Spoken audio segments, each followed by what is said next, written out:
नमस्कार, मैं हूं पवन त्यागी।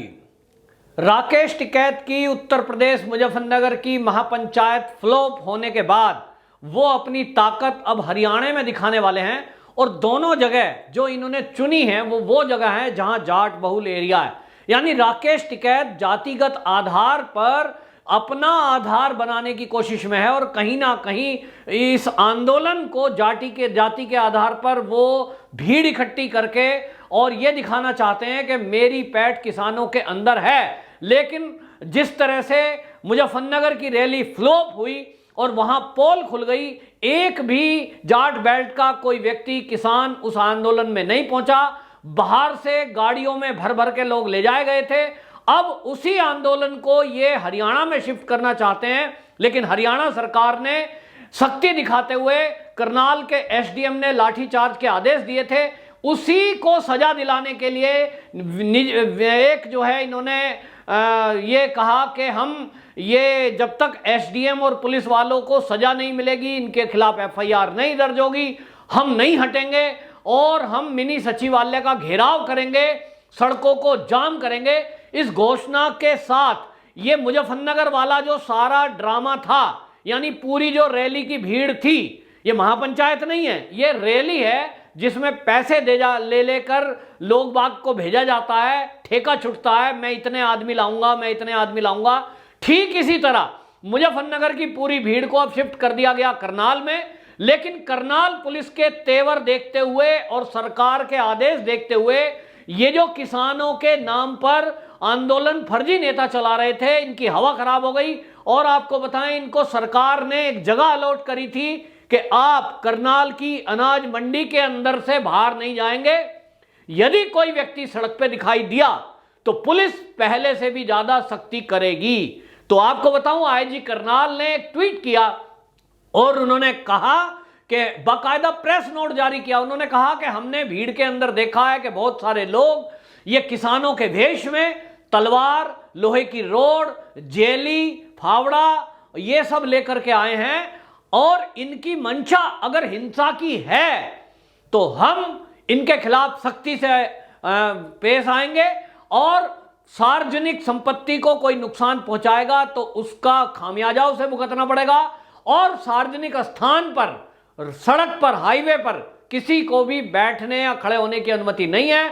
हम किसी भी व्यक्ति का रास्ता नहीं रोक सकते और कोई रोकेगा तो उसके खिलाफ पहले से सख्त कार्रवाई की जाएगी। वहां के गृह मंत्री अनिल विज ने भी सख्त बयान जारी किया और उन्होंने कहा कि ये जो आंदोलनकारी हैं, हम इनकी बात सुनने को तैयार हैं और इनके लिए इन्हें एक जगह अलॉट कर दी गई है, मंडी। उस मंडी से बाहर गए तो हम सख्ती से पेश आएंगे। और इसका नतीजा आप देखिए कि जो ये प्रशासन और पुलिस का अमला था, लगभग 40 कंपनियां पुलिस और केंद्रीय सुरक्षा बलों की इसमें लगाई गई थी, सीआरपीएफ की 10 कंपनियां इसमें लगाई गई थी। साफ संदेश था कि जो एसडीएम करनाल सिन्हा ने फैसला लिया था, अगर इस बार भी इन्होंने कुछ उत्पात करने की कोशिश की तो पहले से डबल फोर्स थी आज के दिन और तय था कि यदि कुछ भी इधर उधर किया या रोड जाम करने की कोशिश की तो इनको उठाकर जेल में ही नहीं डाला जाएगा, इनके खिलाफ सख्ती से पेश आया जाएगा।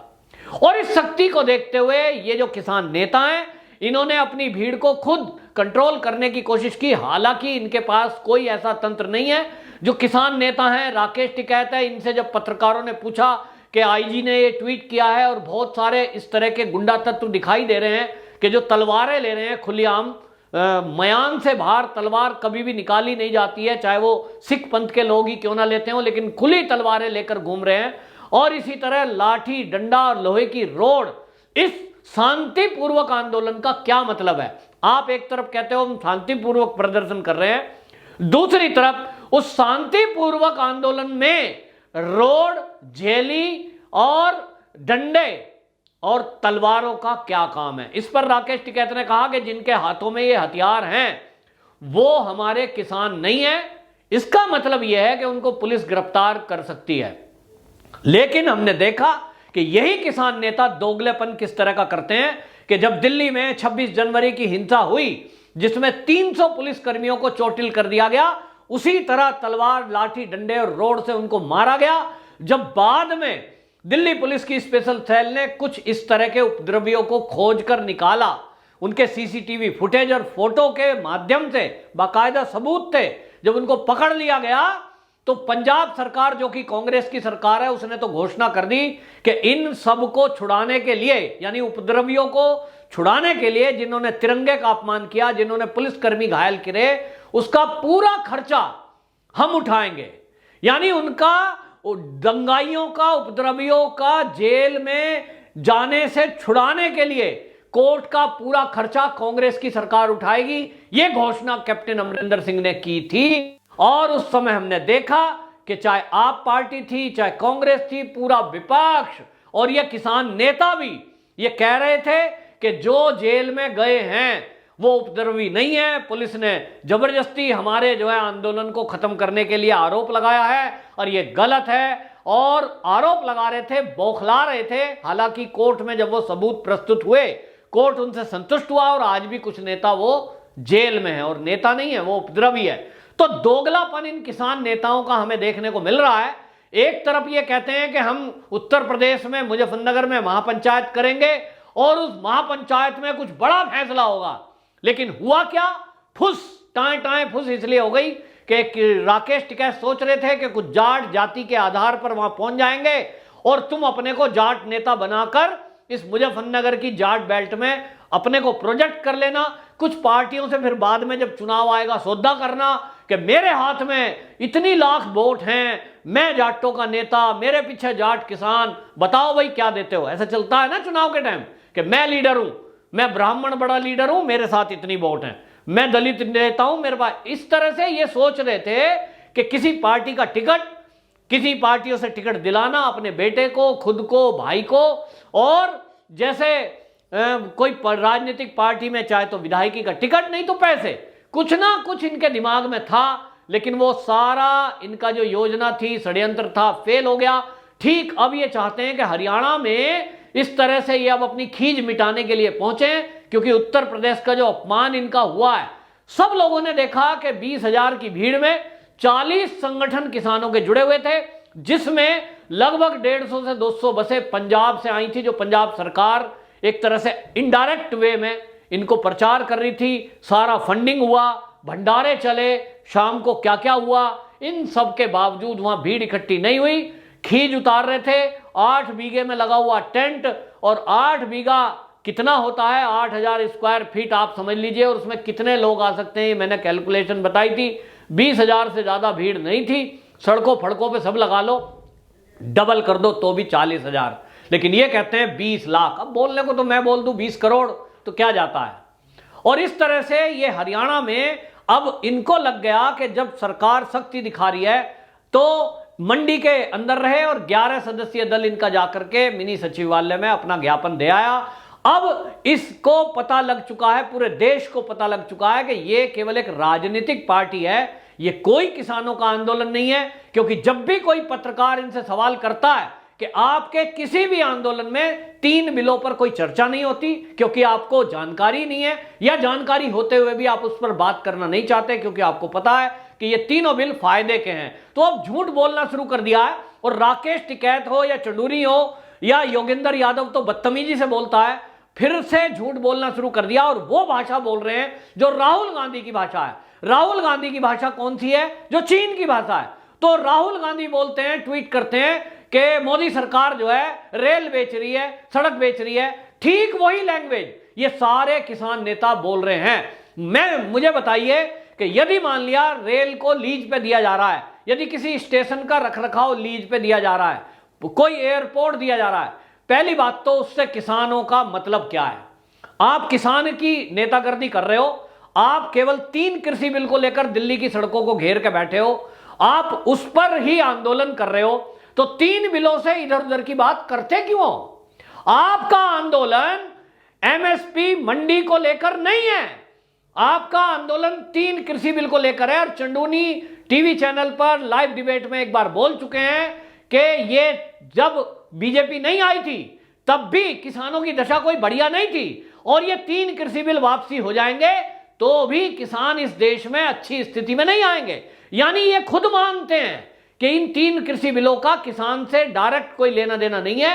सरकार की योजना उनको लाभ दिलाती है और सरकार की योजना में केंद्र सरकार अब जो कर रही है किसानों के हित के लिए वो अभी शुरुआत है, लेकिन यह पक्का है कि इस बार और अगले 10 साल में किसानों की आय तो डबल करने का लक्ष्य 2022 तक ही मोदी सरकार ने रखा है।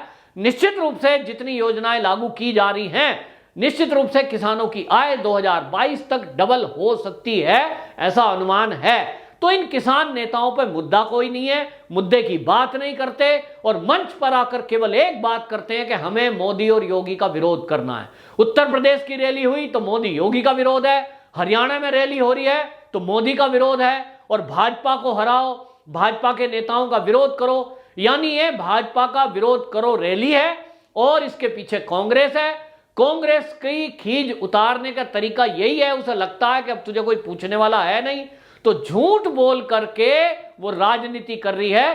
राहुल गांधी तो ट्वीट करने में भी झूठी फोटो का इस्तेमाल करते हैं, और इसी तरह लीज पर, यानी एक कॉन्ट्रैक्ट है सरकार का कि कुछ ट्रेनों को लीज पर दिया जाएगा, यानी 2 साल 1 साल का कॉन्ट्रैक्ट होगा और उस कॉन्ट्रैक्ट में आपको वो ट्रेन चलानी है, पैसे कमाकर देने हैं। मैंने पहले भी बताया, बहुत सारी प्राइवेट बसें जितनी भी आप ट्रांसपोर्टरों के पास देखते हो वो मालिक खुद नहीं चलाता, ड्राइवर बनकर किसी को, पार्टी को या किसी ट्रैवल एजेंसी को अपनी बसें दे दी जाती है, महीने का तय हो जाता है इतने पैसे मुझे चाहिए, बस चले या ना चले ट्रांसपोर्टर जो है वो पैसे देता है। ओला उबर में भी इसी तरह टैक्सियां लोग खरीदते हैं कार और अपनी कार को वहां रेंट पे दे देते हैं, वो लीज पे दे देते हैं। ठीक इसी तरह केंद्र सरकार ट्रेन और एयरपोर्ट को लीज पर दे रही है, लेकिन ये किसान नेता उसको बेचना बेचना शब्द बोल रहे हैं जो कांग्रेस के वर्ड हैं, और ये झूठ फैलाकर कोई इसका असर जनता में होने वाला नहीं है, क्योंकि जनता पढ़ी लिखी है।